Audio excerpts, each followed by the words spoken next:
বিসমিল্লাহির রহমানির রহিম। আমরা সচরাচর পড়ালেখা না জানা মানুষদেরকে অশিক্ষিত বা মূর্খ বলে সম্বোধন করে থাকি। এই অশিক্ষিত বা মূর্খ শব্দের প্রয়োগ কতটা যৌক্তিক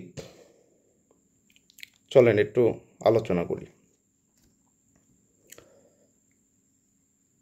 আমার যেটা মনে হয় যে সৃষ্টিলগ্ন থেকে এ পর্যন্ত কোনো মানুষই অশিক্ষিত নয়, তবে হ্যাঁ, মূর্খ হতে পারে।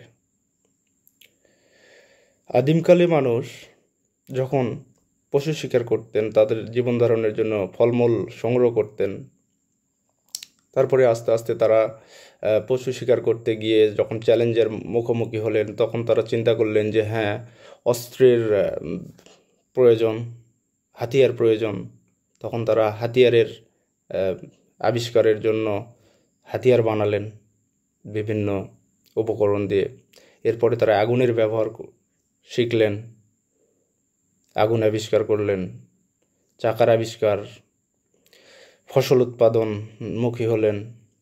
তো এইভাবে পৃথিবী চলছে। কিন্তু তো বর্তমানেও অনেকেই প্রাতিষ্ঠানিক শিক্ষা নেই। তো তার মানে কি তাদের জীবন থেমে আছে? থেমে নেই।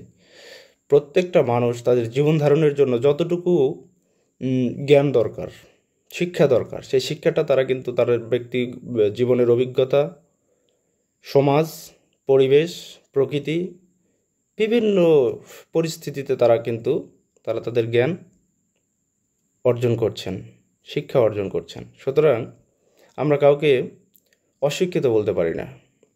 হ্যাঁ, যাদের প্রাতিষ্ঠানিক শিক্ষা নেই, পড়ালেখা না জানা, তাদেরকে আমরা বলতে পারি নিরক্ষর বা অক্ষর জ্ঞানহীন। অক্ষর জ্ঞানহীন বা নিরক্ষর, এটা স্বাভাবিক। কিন্তু তাহলে আবার যদি বলি মূর্খ কারা? ঈশ্বরচন্দ্র গুপ্তের একটা কবিতা পড়েছিলাম। কে কবিতা? তো সেখানে তিনি বলেছিলেন, বলো দেখি এ জগতে মূর্খ বলি কারে? তিনি বলেছেন, নিজ কার্য নষ্ট করে মূর্খ বলি তারে। তার মানে এখানে নিজ কার্য নষ্ট করে কারা?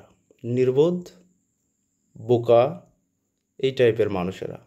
তো এখানে মূর্খ বলতে মূলত নির্বোধ বা বোকা টাইপের মানুষদেরকেই বোঝানো হয়েছে। এখানে কিন্তু শিক্ষার কোনো সম্পর্ক নেই। এই মূর্খ শিক্ষিত হতে পারে, আবার নিরক্ষর বা অক্ষর জ্ঞানহীন তারাও হতে পারে। অপ্রাতিষ্ঠানিক শিক্ষা লাভ যারা করেছেন তারাও মূর্খ হতে পারেন, আবার প্রাতিষ্ঠানিক শিক্ষা যাদের আছে, অপ্রাতিষ্ঠানিক প্রাতিষ্ঠানিক উভয়ের ক্ষেত্রেই এই মূর্খ শব্দের প্রয়োগ করতে পারে। যাই হোক, যেটা মূল আলোচনা ছিল সেটা হলো অশিক্ষিত এবং মূর্খ। তাহলে এখন থেকে আমরা সমাজের কাউকেই, পড়ালেখা না জানা কোনো মানুষকে আমরা আর এখন থেকে অশিক্ষিত বা মূর্খ বলবো না। কেউই অশিক্ষিত নয়, আবার সবাই মূর্খ নয়। আমরা তাদেরকে বলতে পারি নিরক্ষর বা অক্ষর জ্ঞানহীন। যদি আপনাদের ভিন্ন মত থেকে থাকে অবশ্যই জানাবেন। ধন্যবাদ।